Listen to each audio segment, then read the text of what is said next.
news out of Southern California last night. USC phenom Juju Watkins will miss the remainder of the women's NCAA tournament after tearing the ACL in her right knee during the Trojans' win over Mississippi State. That's what sources told our Shams Charania. Now, a team spokesperson said that Watkins would play tournament after tearing the ACL in her right knee during the Trojans' win over Mississippi State. That's what sources told our Shams Charania. Now, a team spokesperson said that Watkins would undergo season-ending surgery and then begin rehab.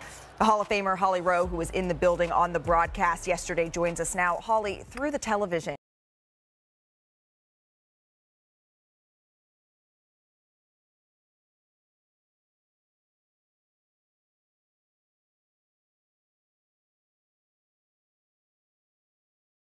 Up close, I imagine it was even more acute. What was the scene like in Galen Center in the wake of Juju's injury? It was honestly very devastating. You have to consider this young woman is absolutely beloved. She is a local kid from Watts. The fans have come out. Attendance has been raised by almost 5,000 people per game since she started playing there. And she has made such an impact. And so when she went down, it just felt like the collective soul had been sucked out of that building. And then there was a lot of anger. Every time Mississippi State touched the ball for about the next 30 possessions, they got booed. It was very heightened emotionally. I will say this, it was incredible how her team was able to respond. I think there was a moment on the bench right when the injury happened. You know, players are looking stricken. Lindsay Gottlieb is collecting herself, trying not to cry. And they somehow found a way to collect themselves. Kiki Iriafen with 36 points in that game to get her team to the Sweet 16, the most points in a USC game in NCAA history. So really impactful how they collected themselves, but a very devastating gut punch to see their star and their beloved Juju go down. Yeah, Kiki Iriafen really picked up any void that was left there by Juju. You have to wonder sort of how they're going to continue on in this NCAA tournament. Holly, thank you so much for stopping by NBA Today. The entire basketball world, it was hurting last night. Caitlin Clark, Lisa Leslie, Aaliyah Boston, Angel Reese, Magic Johnson, so many more you can see took to social media to send their thoughts, their prayers to Juju. For more on how Watkins and the Trojans try to move forward here, we now welcome in another Hall of Famer, Rebecca Lobo. Rebecca, you've torn your ACL before. Can you just take us through your experience? Tell us what Juju may be facing here and what an eventual return could look like. Well, what we've seen, especially recently with high-level athletes in terms of women's college basketball, is it's about a 12-month recovery process for them to get back on the court. First of all, emotionally, you're torn. You know, this is what every athlete dreams of, is this time of year and playing in the NCAA tournament. And Juju and her team had a realistic chance to win a national championship this year. So, of course, there's a lot of emotions and feelings there. But one thing that she can look to is the success of you know, some of her contemporaries this year. So, of course, there's a lot of emotions and feelings there. But one thing that she can look to is the success of, you know, some of her contemporaries. We saw Paige Beckers a couple of years ago tear an ACL and then returned last year and led UConn to a Final Four. Olivia Miles from Notre Dame tore her ACL, sat out last year, and this year, Malika, she's having a career year in terms of her efficiency. So we have seen players come back from this, perform at a really high level. One of the things that's interesting to me as a person who covers the WNBA, Juju Watkins is a player who is eligible for the 2027 draft. Assuming she redshirts next season, which I think is a fair assumption, she would still be able to enter that 2027 draft, but could also return to USC for a fourth year of eligibility and wait until the 2028 draft. So that's a layer of this looking down the road that is certainly interesting to WNBA GMs. Yeah, absolutely, because we've already heard WNBA played in every game so far this season for USC. In fact, entering last night, look at this, the Trojans, they've only played a grand total of 168 out of a possible 1,285 minutes without Juju on the floor. That's huge. How do you expect her absence to impact the remainder of the tournament here for a USC team that you just said had championship ambitions?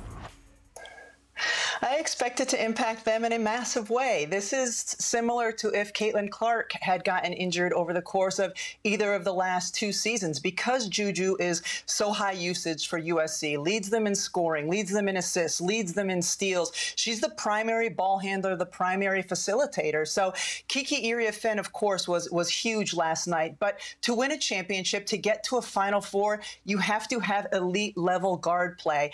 And USC still has terrific guards, but all of them,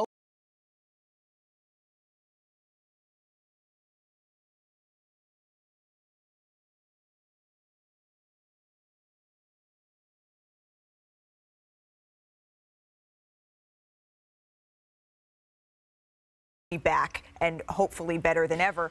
But I'm bummed because one of the matchups I had circled, I had so many circled, but one of them was this collision course for USC and UConn in the Elite Eight, Rebecca. And with Watkins out, I hate that it comes in the face of injury, but it does feel like the door has sort of been flung open for Paige Bueckers to lead UConn and the Huskies to their 16th Final Four in the last 17 seasons. And last night, this is our electric moment brought to you by Hyundai. Paige made her final game on UConn's campus, 1-2, remember. Late in the first quarter, Bueckers, she would just take over. Watch her here, hits the floater, gets that one to go. And then, rallying up her teammates on the next UConn possession, time winding down in the first, Bueckers with the step back to beat the horn. Just lethal, a 12-0 run for Bueckers alone to end the quarter. And then in the third, Bueckers, watch her here, hits the three. 6th career 25-point game in the tournament. That's tied with the legend Maya Moore for the most such games by a UConn player in the last 25 years. And then Paige buckets. She wasn't done. Turnaround jumper there. And then she said, nah, I got more. I got more for you here. Next UConn possession. Another one, Mitty. She joins Maya Moore once again, the only UConn player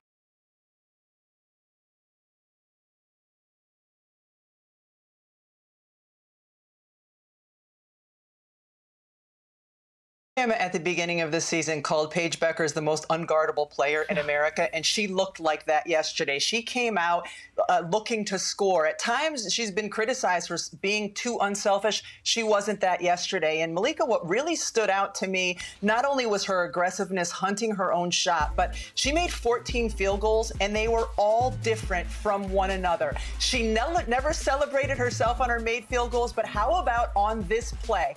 The one time she has the assist there, she just loses it. She's a great teammate. Her teammates love playing with her. So yesterday, yes, she was absolutely unguardable. All 14 field goals made came in a different fashion, and she elevated the play and the confidence of all of those around her. And that's what the greats have. And she's playing the best basketball, I think, right now of her career. And now for the 31st straight season, UConn is headed here to the Sweet 16. And you got to wonder, is it their tournament to lose here? Rebecca Lobo, we look forward to checking in with you as the dance continues on. But coming up here on NBA Today, it's Himmy versus the Heat.